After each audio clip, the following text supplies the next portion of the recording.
On Thursday, April 18, 2013, while everyone was distracted by the Boston bombing case, the Cyber Intelligence Sharing and Protection Act, aka CISPA, passed the House with 288 votes for and 127 votes against it.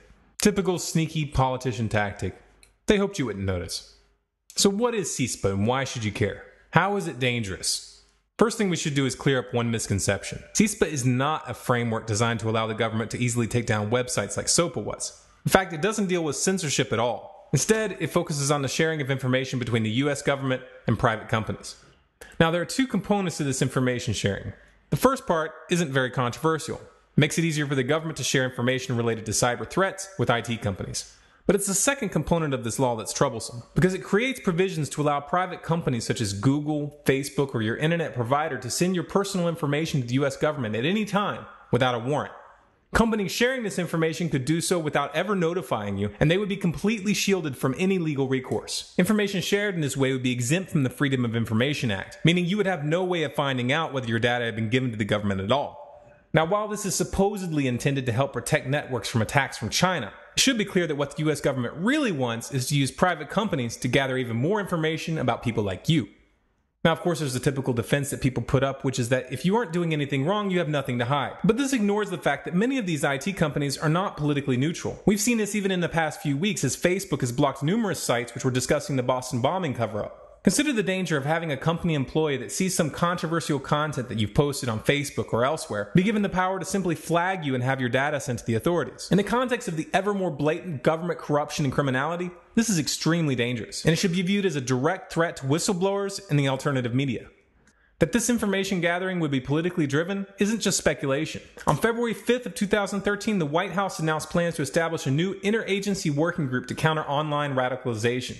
The working group will be headed by the White House National Security Staff. Quentin Wiktorowicz, the Senior Director for Community Partnerships in the National Security Staff, made the following statement.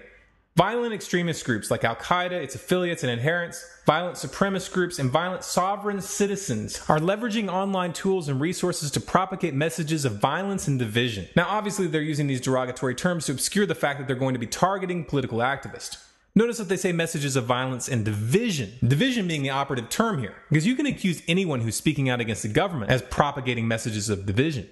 In spite of the obvious privacy issues in this bill, CISPA's House sponsor, Republican Mike Rogers, recently indicated that anyone who shared these concerns is simply childish, and he compared detractors to a 14-year-old tweeter in the basement.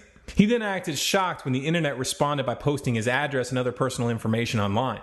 What did you expect, Mikey? You just passed a law to give away our information. Listen, there's no point trying to petition these politicians nicely. Begging at their feet is weak and unproductive. What those who voted for this law need to hear is that their vote is going to be remembered, along with their names, photos, and home addresses. They need to understand that their actions are treason. And not just figuratively, it's a violation of the Fourth Amendment. These politicians think that they can operate with impunity? Well, then make them understand that you will be holding them personally responsible, and that they had better do everything in their power to make sure their buddies in the Senate don't let this pass. These people don't deserve your respect. They don't deserve polite and gentle words. For this and for all the corrupt legislation they've passed over the past several years, they deserve a prison sentence.